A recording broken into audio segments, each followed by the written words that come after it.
I'm watching these games. I see them start horrible. They obviously get some momentum to come back, and then they don't finish. And I'm just thinking to myself, okay, well, if you started much better, if you came out and you had your shit together, you played with intensity, you had your head on straight, didn't give up dumb penalties, didn't drop the ball, didn't turn the ball over, all of those things, you came out hard and focused, pause, then you wouldn't even have to worry about trying to play catch up and actually close out the game. You would be up 35 points. Now tuned into the greatest.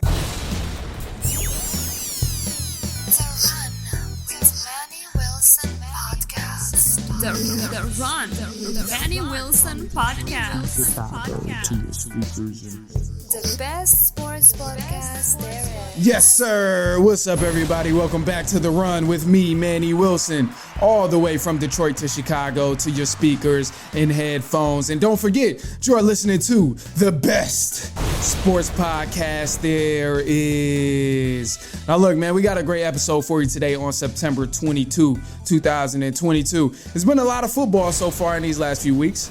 We've seen good football. We've seen bad football.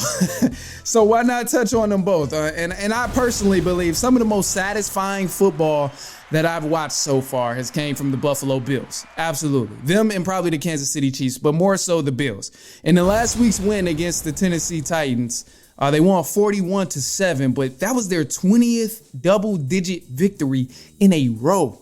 Yes, you heard me correct. The 20th double-digit victory in a row. The last time the Bills won by less than 10 points was November 1st, 2020. They beat the Patriots. That was 24-21. That was the last time they won by less than 10 points, which is crazy. So that already shows, the Bills have been that team for some time now. They've been balling in the regular season. They've made a lot of adjustments. We've seen this team is no joke come regular season. The pivotal point has always been when they play the Chiefs in the playoffs. Can they beat the Chiefs? That's the biggest thing. But I think, this year, obviously it's still early, only 2 weeks, so I'm not going to bombard you with a bunch of different stats that makes the Bills sound much better than what they may be in week 2, because obviously they're going to change big time come these next 4 or 5 weeks. But all I'm going to say right now is they're ranked first in scoring, and their defense is ranked second in the league right now. Despite all of that stuff, despite all the things that sound good, their next few weeks is going to really be the tester of how good this team really is, because they play the Dolphins, the Ravens, and the Chiefs all in these next upcoming weeks. And we know you can't ever count Lamar Jackson out. I do think the Bills are going to beat the Dolphins this week. I'll touch on that a little bit later. But also, too, the Kansas City Chiefs, that's the game that's really highlighted and circled because they've been such competition. It's been such great games between these two teams over the last few years. But however, don't go all out on this game. Don't go all out on this game. It's a regular season game, and the only one that's really going to matter is when they play each other in the playoffs. If that happens, if both teams continue to win. But outside of that, that's just it. They've both been playing great football, and I hope to continue to see great football from both of these teams. Now, the other thing is we've been seeing a lot of bad football, too. There's the good teams, and there's the bad teams. Now, as I mentioned, Bills, Chiefs, Ravens, the good teams so far, they've looked great, right? They looked amazing. But some of the most disappointing teams that I've witnessed, and one of the most disappointing teams that I've witnessed right now is still the Denver Broncos. This team has been absolutely horrendous. And I get it, they got a 1-1 record. So I get it. I'll cut them a little bit of slack. They got a 1-1 record. So yes, they won a game, but it was an ugly win and an ugly loss in week 1. This team has been struggling all the way around. Sloppy play, no rhythm offensively, and no leadership from what I'm seeing right now. You bring in a Super Bowl champion like Russell Wilson, you're supposed to have that offense rocking. The offense is supposed to be rolling. Why wouldn't it be? He's a Super Bowl champion. You got a new coach who's supposedly supposed to be a great offensive mind and a great offensive guy, but we haven't seen a damn thing from him yet. So my thoughts is, what's going on? What's the hole up here? And Hackett, he's done the head coach, Nathaniel Hackett, he's done a horrible job, absolutely terrible job in the first 2 weeks of clock management and just controlling the game. It's been piss poor. You go back to week 1, what we seen with Seattle. He wasted a full minute when he could have been driving the ball down the field, and he had 3 timeouts, but he didn't he waited to the last minute to use one to kick a 60-yard field goal instead of trying to get the ball down the field. Just idiotic decision. You look at week 2, burned all his timeouts before the end of the game.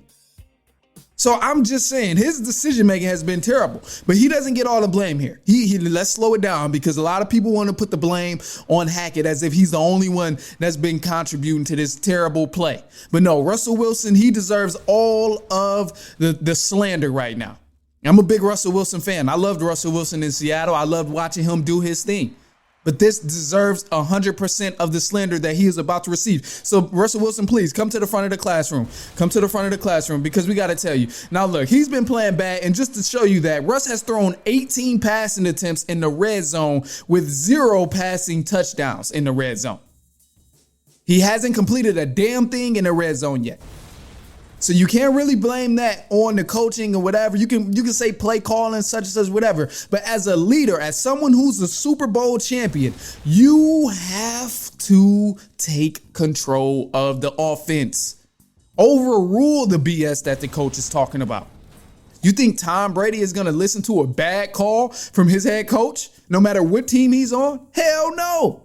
He's going to do his job and run his offense. And that's what the Broncos are lacking right now. Until they fix the better play and the consistency within the offense and the sloppiness, the sloppy penalties and stuff like that, the mentally ill type of plays that's causing them these yards, the Broncos are not going to be a serious threat.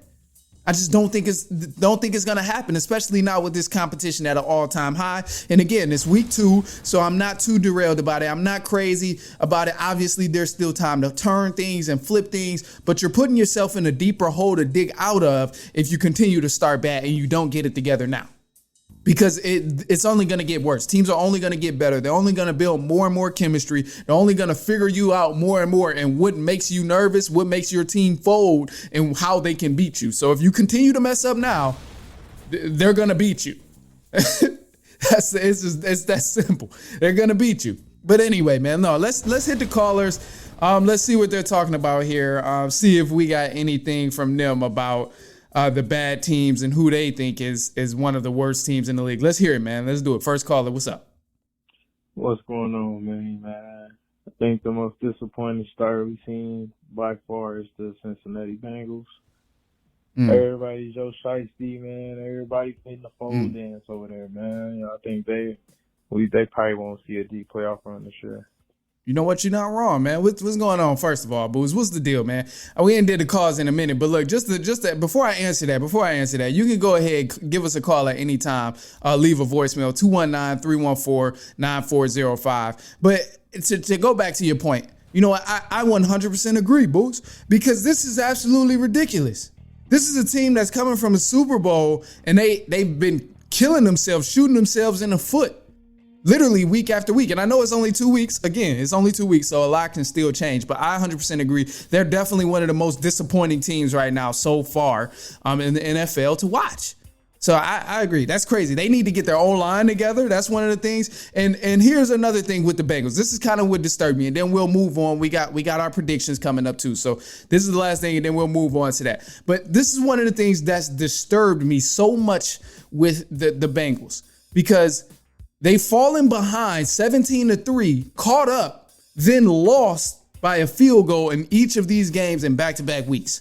So I'm watching these games. I see them start horrible. They obviously get some momentum to come back, and then they don't finish. And I'm just thinking to myself, okay, well, if you started much better, if you came out and you had your shit together, you played with intensity, you had your head on straight, didn't give up dumb penalties, didn't drop the ball, didn't turn the ball over, all of those things, you came out hard and focused, then you wouldn't even have to worry about trying to play catch up and actually close out the game. You would be up 35 points. To some of these, like that's the only thing that drives me crazy. But anyway, look, we're going to take a quick break, and then we're going to jump back into it with our predictions for week 3. So stay tuned, and we will be right back.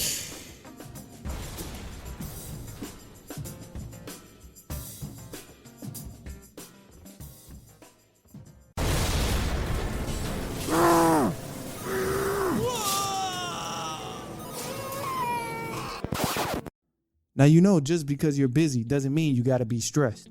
I'm crazy busy right there with you, but it can be easier. Next time you're on a run, just make it more fun and listen to The Run with Manny Wilson.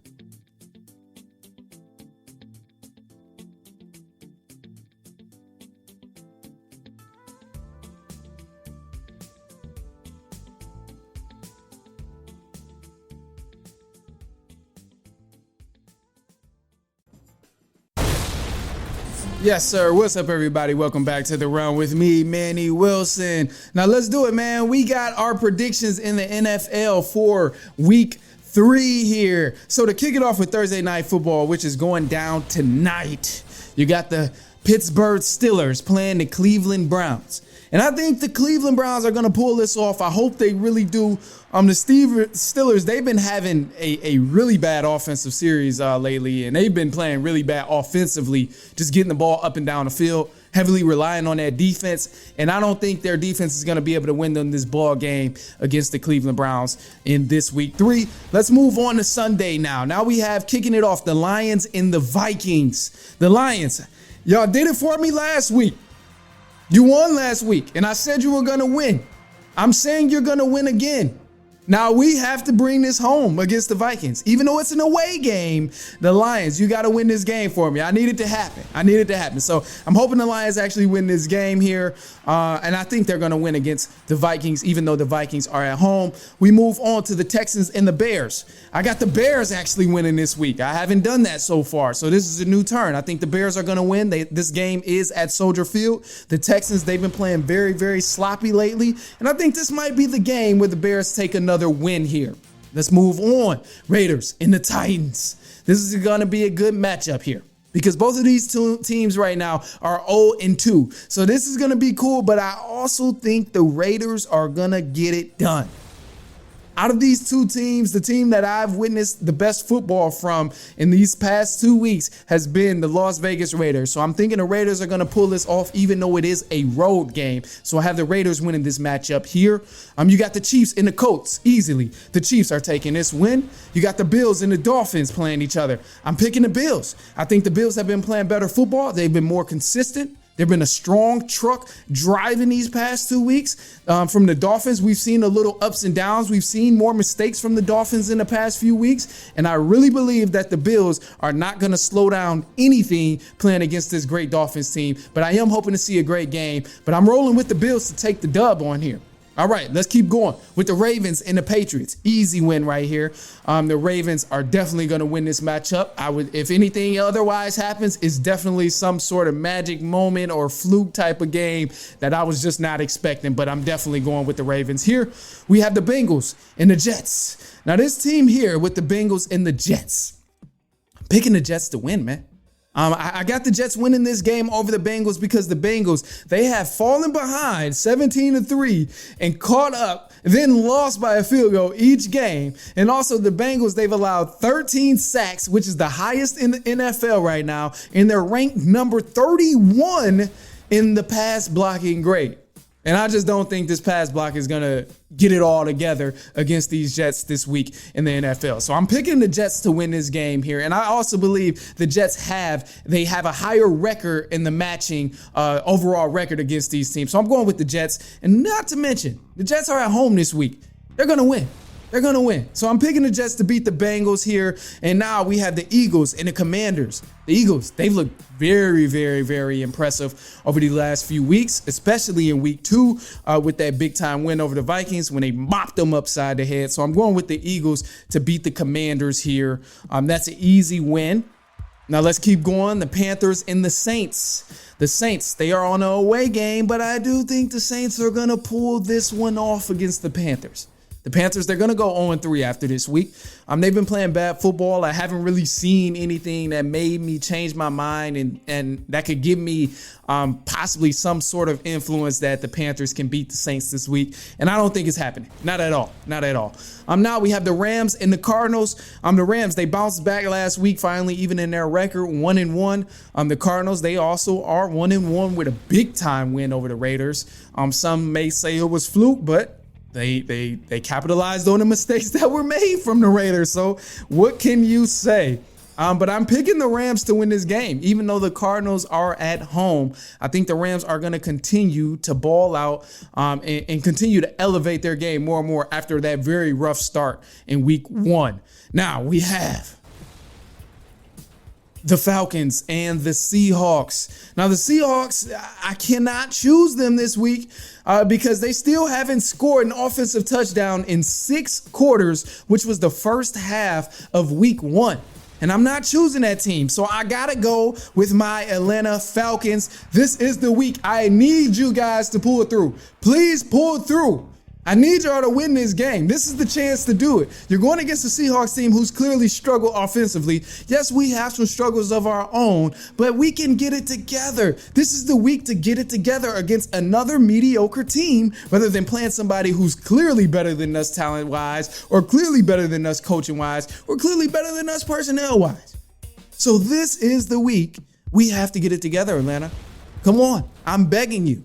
And I need this win here, just not even for the sake of being right. I need this one for the sake of being a fan, damn it. Like, man, my team still hasn't won a game. So I need this one just for the sake of being a fan. So Atlanta, pull through, and I'm going with the Atlanta Falcons to win this game here. Now, moving forward, we kicking it over to the Green Bay Packers and the Tampa Bay Buccaneers. Now, this is going to be a great matchup quarterback-wise, but I think the Tampa Bay Buccaneers easily get this one taken care of. Now, you got to keep in mind, too, they got home field advantage. The Buccaneers have home field advantage, and also they don't have Mike Evans this week. Mike Evans, he was suspended for that brawl for jacking up Lattimore in that fight in week 2. He was trying to protect his quarterback. All due respect to him. I'm not mad at it at all. But they lose another core receiver right now, and that may hurt them. But I think Tom Brady can overcome that, and I think he'll beat the Green Bay Packers. Clearly, they've had some struggles of their own. They beat down on the Bears in week 2. They lost in week 1, which was kind of ugly. But now they're actually going against a pretty good team with a solid offense, solid defense, and a hell of a quarterback, one of the GOATs. So I'm looking forward to this great duel between Aaron Rodgers and Brady, but I think Brady comes out on top, man. I think he finishes this with the win, so I'm going with the Tampa Bay Buccaneers for the win. Now, the Broncos and the 49ers. This is the last game for Sunday. 49ers are not winning this. This is easy. I'm going with the Denver Broncos. But as I mentioned earlier in the show, the Broncos have been playing like absolute shit. Even though they've won, they had an ugly win and an ugly loss. But they need to get it together. And even if they don't get it together this game, I think they may be able to get a win, especially because they are at home, even though they really don't mean anything based on the type of football that we've been watching from this team. But I think the Broncos are going to definitely take this win here and beat the 49ers for sure. Now, our last game that we have here with the Cowboys and the Giants for Monday Night Football. Dallas is 9-1 against New York since 2017. In Dallas, they've actually been playing good. I don't like the Cowboys at all. It's more so just the fans because they're crazy. But I can't lie about it. I have to admit, they've actually been playing pretty good football. And I think they're going to beat the Giants this week. So I'm going with the Cowboys, although the Giants are playing at home field. But I think they'll end up pulling it out. I think it'll be a great game. I'm hoping to see a great game, especially for Monday Night Football. But this ought to be a great week. Our picks are looking kind of sturdy right now. I'm pretty confident in them. It may be a lot of tongue twisters and a lot of twists and turns for this week with some of these teams because some of them are fairly even matched. A lot of teams are fighting to finally win a game this season. Some of them are not trying to go 0-3. Some of these teams are also trying to remain undefeated. So it's going to be cool. I'm definitely looking forward to this week of football. Another interesting week of football. But hey, man, look, be sure to send us a message, a voicemail call whenever on Thursdays, man. The number is 219-314-9405.